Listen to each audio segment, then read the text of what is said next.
CBI അന്വേഷണം നടക്കട്ടെ. ഞങ്ങൾ ഇപ്പോൾ ഓൾറെഡി CBI ഇൻവെസ്റ്റിഗേഷൻ ആവശ്യപ്പെട്ടുകൊണ്ട് ഒരു 30-ലേറെ പോയിന്റുകൾ, ഒരുപാട് ഡിഫക്റ്റുകൾ ചൂണ്ടിക്കാട്ടിയിരുന്നു. ഇതൊക്കെ തന്നെ അന്വേഷിക്കണം.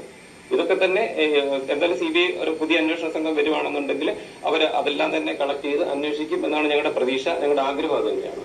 സ്പെഷ്യൽ ഇൻവെസ്റ്റിഗേഷൻ ടീം അന്വേഷിച്ചപ്പോൾ അതിൽ പോരായ്മകളുണ്ടെന്ന് കണ്ടെത്തിയിരുന്നത്, പ്രത്യേകിച്ചും ഈ കോൾ റെക്കോർഡ്സ് ഉൾപ്പെടെയുള്ള കാര്യങ്ങൾ. കോൾ റെക്കോർഡ്സ് മാത്രമല്ല, ഞങ്ങൾ അതിലെ പോരായ്മകൾ ഒരു 13ഓളം പോരായ്മകൾ അക്കമിട്ട് നിരത്തി നിങ്ങളുടെ മാധ്യമങ്ങളുടെ മുന്നിൽ തന്നെ നിങ്ങൾ വിശദീകരിച്ചാണ്.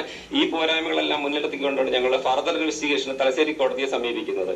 ആ കോടതിക്ക് അതിലെ ബോധ്യം വന്നത് കൊണ്ടാണ് ഞങ്ങൾ പറഞ്ഞതിൽ ഏകദേശം ആ കോടതിയുടെ പരിമിതികളുണ്ട്. ആ പരിമിതികളിൽ നിന്ന് പകുതിയോളം കാര്യങ്ങൾ അന്വേഷിക്കാനായിട്ട് കോടതി ഉത്തരവിടുന്നുണ്ട്. ആ അന്വേഷണത്തിലെ റിപ്പോർട്ടാണ് ഇപ്പോൾ കഴിഞ്ഞ ദിവസം കൊണ്ട് സമർപ്പിക്കുന്നത്. അതുപോലും പൂർണ്ണമല്ല എന്നറിയുന്നേക്ക് എന്റെ കോപ്പി കിട്ടിയിട്ടില്ല. ഇപ്പോ ഇതിനകത്ത് ദുരൂഹത ഉണ്ട് എന്ന് നിങ്ങൾ പറയുന്നു. ഇടതുമുന്നണി സർക്കാർ പറഞ്ഞത് അങ്ങനെയില്ല, സ്പെഷ്യൽ ഇൻവെസ്റ്റിഗേഷൻ ടീം അത് മതി, സിബിഐ അന്വേഷണത്തിലേക്ക് പോകണ്ടെന്നുള്ളതാണ്.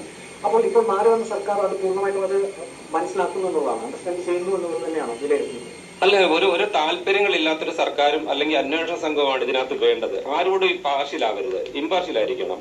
വളരെ എന്താ പറയുക, നീതിയുക്തമായിട്ട് അന്വേഷിക്കട്ടെ, സത്യം പുറത്തു വരട്ടെ. തീർച്ചയായിട്ടും നമുക്കും അത് ആവശ്യമാണ്. എല്ലാ മരണകാരണം ഉൾപ്പെടെ ഞങ്ങൾ ഒരുപാട് സംശയങ്ങൾ ഉന്നയിച്ചിരുന്നതാണ് തുടക്കം തൊട്ട്. അതെല്ലാം അന്വേഷണത്തിന്റെ പരിധി വരണം, ശരിയായ റിസൾട്ട് നിങ്ങൾക്ക് വേണം.